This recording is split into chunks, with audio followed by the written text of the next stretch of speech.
فاطمہ کو پتہ چلا کہ غلام کنیزیں آئی ہے اور دبا دب تقسیم ہو رہی ہے، تو وہ حضرت کے گھر آئی۔ اتفاق سے رسول اکرم صلی اللہ علیہ وسلم کاشان نبوت پر موجود نہیں تھے۔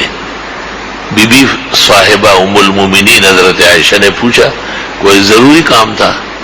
اگر مجھے کہے گی تو میں بھی عرض کروں گی۔ انہوں نے کہا سنا ہے کہ بڑے غلام و کنیزیں بٹ رہی ہے، میری بھی چکی چلا چلا کے یہ ہاتھ دیکھو کیسے زخمی ہو گئے، اگر مجھے بھی کوئی کنیز مل جائے تو میں بھی آرام کروں۔ حضرت عائشہ نے کہا بہت اچھا۔ جناب رسول اللہ صلی اللہ علیہ وسلم جب گھر تشریف لائے، بخاری مسلم ترمذی ابو داؤد نسائی ابن ماجہ سب میں، عائشہ بی بی نے کہا فاطمہ آئی تھی، آپ غلام و کنیزیں بانٹ رہے ہیں، بی بی فاطمہ کو بھی کنیز چاہیے۔ آپ نے کچھ نہیں کہا، جواب ہی نہیں دیا، خاموش ہوئے۔ رات کے معمولات، عشاء کی نماز، صحابہ سے گفتگو، مسجد کے تعلیم و تعلم سے جب آپ فارغ ہوئے، بجائے گھر آنے کے سیدھا ان کے گھر گئے۔ حضرت علی اپنے پلنگ پر اور بی بی فاطمہ اپنے پلنگ پر لیٹنے لگے تھے۔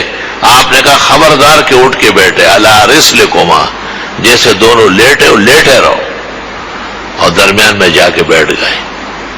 آپ نے کہا بی بی فاطمہ آپ آئی تھی، کچھ چاہیے؟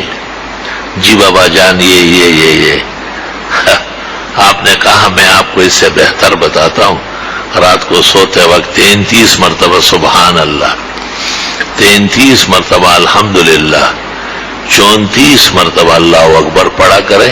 یہ دنیا کے غلاموں سے، کنیزوں سے، نوکروں سے، خادموں سے 1000 درجے، لاکھ درجے بہتر ہے۔ او علی سے خوش ہوئے، اٹھ بیٹھے، فاطمہ ایسی خوش ہوئی، وہ مطالبے بھول گئے۔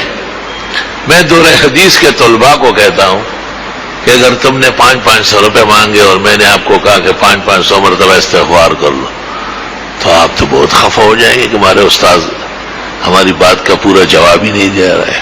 یہ فاصلہ اتنا بڑا پیدا ہو گیا۔ وہ سن کر خوش ہوئے اور آپ سمجھیں گے کہ بے جوڑ بات ہے۔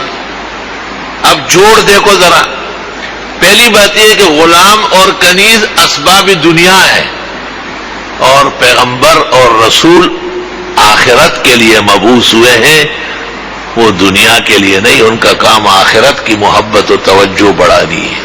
دوسری بات ہے کہ غلام اور کنیز سے تو جسم کو راحت ملے گی نا، لیکن تسبیحات کرنے سے روح کو طاقت ملے گی، اور روح اصل ہے، جسم تو تابع ہے۔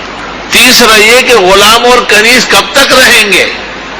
وہی بوڑھے ہو جائیں گے، آزاد ہو جائیں گے، مر مر کے چلے جائیں گے، لیکن تسبیح سبحان اللہ نصف المیزان، بخاری اور مسلم میں ایک دفعہ سبحان اللہ کہنے سے ترازو جو میزان کا ہے قیامت کے دن وہ آدھا بھر جائے گا، والحمدللہ تملؤ، الحمدللہ سے تو پورا بھر جائے گا، اور اللہ اکبر پر 7 آسمان بھرنا شروع کر دیں گے، اتنی نیکیاں اور اجر جمع ہو جائے گا۔ اللہ اکبر۔ اور ایک آخری نقطہ یاد رکھو کہ جو لوگ تسبیحات کرتے ہیں، اللہ کا ذکر کرتے، خواہ قرآن کی شکل میں ہو، دینی کتابیں پڑھنے کے رنگ میں ہو، احادیث اور فقہ کی شکل میں ہو، یا اللہ اللہ کرنا ہو، یا تسبیحات نمازوں کے بعد ہو، مختلف اوقات میں ہو، مسجد آتے وقت، جاتے وقت، طہارت خانے جانے سے پہلے، طہارت خانے سے نکلنے کے بعد، سوتے سے پہلے، جاگنے کے بعد، یہ تمام سلیبس ہے، زندگی کا نقشہ جناب رسول اللہ صلی اللہ علیہ وسلم نے بنا کے دیا، تب تشریف لے گئے۔ تو یہ تسبیحات جب آدمی کرے گا